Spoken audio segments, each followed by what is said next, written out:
องน้ำตาของน้องชบาที่จากบ้านนาไปนานหลายปีแล้วนะที่น้องไม่มาเยี่ยมบ้านพี่ห่วงยอมฝัน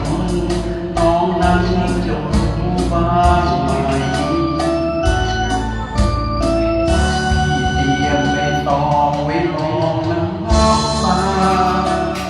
ของน้องชบาพระอกหักมาเมื่อไรลงเดินสีสัน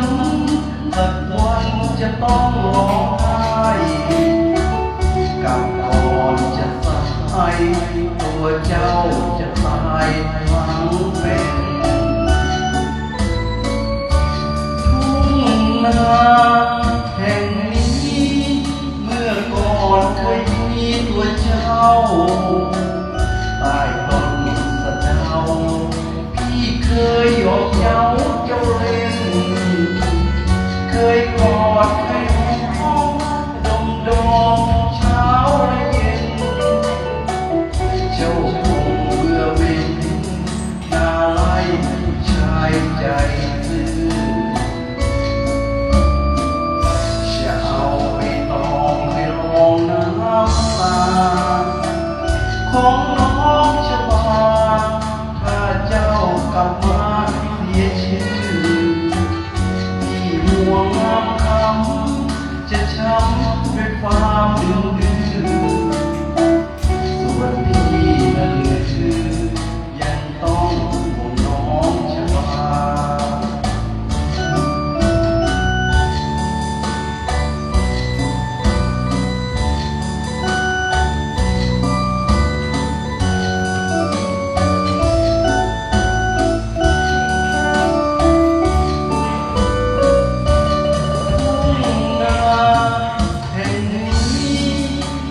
ก่อนเคยมีตัวเจ้า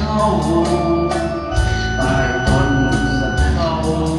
พี่เคยหยอกเย้าเจ้าเล่นเคยกอดเคยหอมดมเช้าและเย็นเจ้าคงเบื่อเวียนน่าไล่ชายใจซื่อจะเอาไปต่อไปรองน้ำตาของน้องชบาถ้าเจ้ากลับมาเสียชื่อที่ห่วงงามคำจะช้ำด้วยความดื้อส่วนพี่นั้นเลย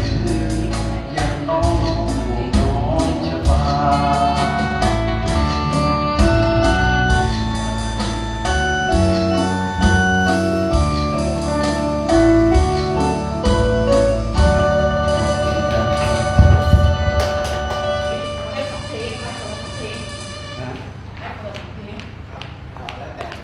ไปเลย